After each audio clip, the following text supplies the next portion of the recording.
എല്ലാവർക്കും നമ്മുടെ ഒരു പുതിയ വീഡിയോയിലേക്ക് സ്വാഗതം.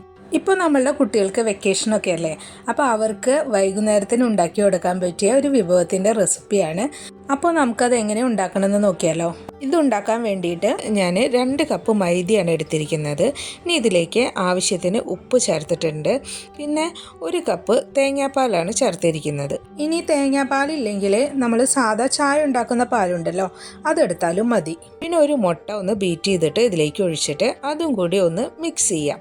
ഇനി ഇതിലേക്ക് ഞാൻ 1 കപ്പ് വെള്ളമാണ് ചേർത്തിരിക്കുന്നത്. അത് സാധാ പച്ചവെള്ളമാണ്. അതും കൂടി ചേർത്തിട്ട് നമുക്കിതൊന്നും ഇങ്ങനെ കലക്കിയെടുക്കണം. ഏകദേശം നമുക്കിതൊരു ദോശമാവിൻ്റെ പരുവത്തിൽ കിട്ടണം. ഇപ്പോൾ ഇതാ നമ്മളിതൊക്കെ ഒന്ന് മിക്സാക്കി എടുത്തിട്ടുണ്ട്. പക്ഷെ അപ്പോഴും ഇത് കറക്റ്റായിട്ടൊരു മാവിൻ്റെ പരുവത്തിലായിട്ടില്ല കേട്ടോ. അപ്പോൾ നമുക്കത് മിക്സിയുടെ ജാറിലേക്ക് ഒഴിച്ചിട്ട് ജസ്റ്റ് ഒന്ന് 1-2 സെക്കൻഡ് ഒന്ന് നമുക്കിങ്ങനെ അടിച്ചെടുക്കാം. അപ്പോൾ അത് കറക്റ്റ് നമ്മളുടെ ദോശമാവിൻ്റെ പരുവായിട്ട് നമുക്ക് കിട്ടും. ഇനി നമുക്കിതിലേക്കൊരു മസാല റെഡിയാക്കണം. അതിന് വേണ്ടിയിട്ട് കുറച്ച് ഉരുളൻകിഴങ്ങ്, സവോള, ക്യാപ്സിക്കം, ഇഞ്ചി, വെളുത്തുള്ളി ചതച്ചത് ഇതെല്ലാം അരിഞ്ഞ് വെച്ചിട്ടുണ്ട് കേട്ടോ. ഇനി ഓയിൽ ഒഴിച്ചിട്ട് ആദ്യം സവോളയും ഉരുളൻകിഴങ്ങും ഒന്ന് വഴറ്റിയെടുക്കാം.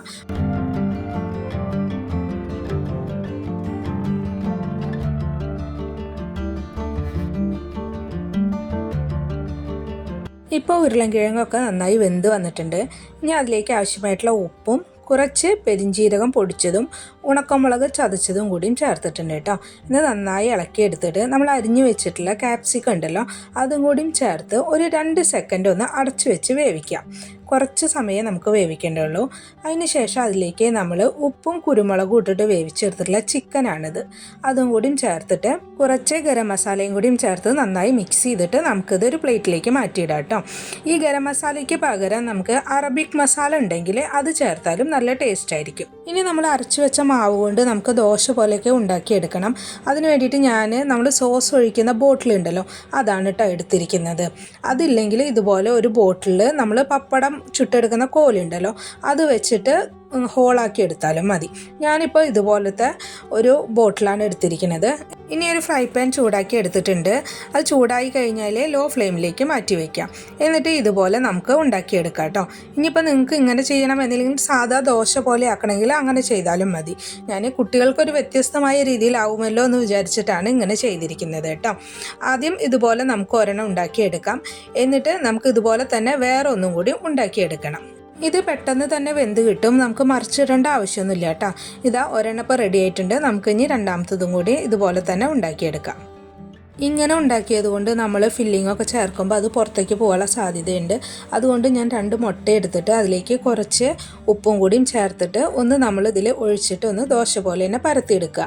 ഇങ്ങനെ ചെയ്യുമ്പോൾ ഒന്നും കൂടിയും ടേസ്റ്റ് കൂടുതലാണ് കേട്ടോ. ഇനി ഇതിൻ്റെ മുകളിൽ നമ്മൾ നേരത്തെ ഉണ്ടാക്കി വെച്ചിട്ടുള്ള മസാല ഉണ്ടല്ലോ, അത് എത്രയാണോ വേണ്ടത് വെച്ചെങ്കിൽ അതിനനുസരിച്ച് ഇടുക. എന്നിട്ട് അതിൻ്റെ മേലേക്ക് നമുക്ക് കുറച്ച് മുളക് ചതച്ചതും അതുപോലെ ഒറിഗാനോയും കൂടിയും ചേർക്കുന്നുണ്ട്. എന്നിട്ട് നമ്മൾ കുറച്ച് ചീസും കൂടിയും ഗ്രേറ്റ് ചെയ്തിട്ടുണ്ട്. ഇങ്ങനെ ഗ്രേറ്റ് ചെയ്തതിന് പകരം നമുക്ക് ചീസിൻ്റെ ഷീറ്റ് വെച്ചാലും മതി കേട്ടോ.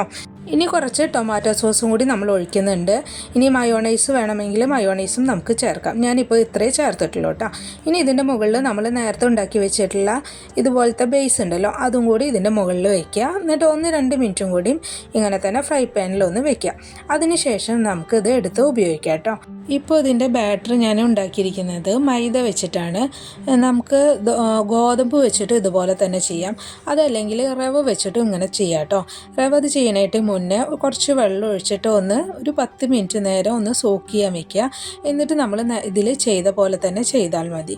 അങ്ങനെയാണെങ്കിലും നമുക്ക് ഇതുപോലെ തന്നെ ഉണ്ടാക്കിയെടുക്കാൻ പറ്റും കേട്ടോ. ഇപ്പോൾ നല്ല ടേസ്റ്റാണ് കേട്ടോ അത് കഴിക്കാൻ. ഏകദേശം നമ്മളുടെ ഒരു പിസ്സയുടെ ഒക്കെ ഒരു ടേസ്റ്റ് കിട്ടും. ഇനിയിപ്പോൾ ഞാൻ ഉണ്ടാക്കിയ ഇതുപോലെ തന്നെ ചെയ്യണമെന്നൊന്നുമില്ല. നമുക്ക് ഇതുപോലെ ഒരു ബേസ് ഉണ്ടാക്കിയിട്ട് അതിൽ കുറച്ച് ഫില്ലിങ് വെച്ചിട്ട് റോൾ ചെയ്തെടുത്താലും നമുക്ക് ഉപയോഗിക്കാം. അതൊക്കെ നമ്മളുടെ ഇഷ്ടം പോലെ അതിനനുസരിച്ച് ചെയ്യാം കേട്ടോ. ഇനി ഇത് റോൾ ചെയ്ത പോലെയാണ് നിങ്ങൾ ഉണ്ടാക്കണമെങ്കിൽ ആ റോൾ ചെയ്തതിൻ്റെ അറ്റത്ത് കുറച്ച് മുട്ട ബീറ്റ് ചെയ്തതും കൂടി ഒഴിച്ചിട്ട് ഒന്ന് വേവിച്ചെടുക്കണം, അല്ലെങ്കിൽ അത് തുറന്നു വരും. അപ്പോൾ എല്ലാവരും ഇത് വീട്ടിലൊന്ന് ഉണ്ടാക്കി നോക്കുക. കുട്ടികൾക്കൊക്കെ വ്യത്യസ്തമായ രീതിയിൽ പലഹാരം ഉണ്ടാക്കുന്നവരെ ഇത് ഉണ്ടാക്കി നോക്കിയിട്ട് അഭിപ്രായം പറയുക. നിങ്ങൾക്ക് എൻ്റെ വീഡിയോ ഇഷ്ടപ്പെട്ടെങ്കിൽ ഒന്ന് സപ്പോർട്ട് ചെയ്യാൻ മറക്കരുത് കേട്ടോ. നല്ലൊരു റെസിപ്പിയുമായിട്ട് അടുത്ത വീഡിയോയിൽ നമുക്ക് വീണ്ടും കാണാം.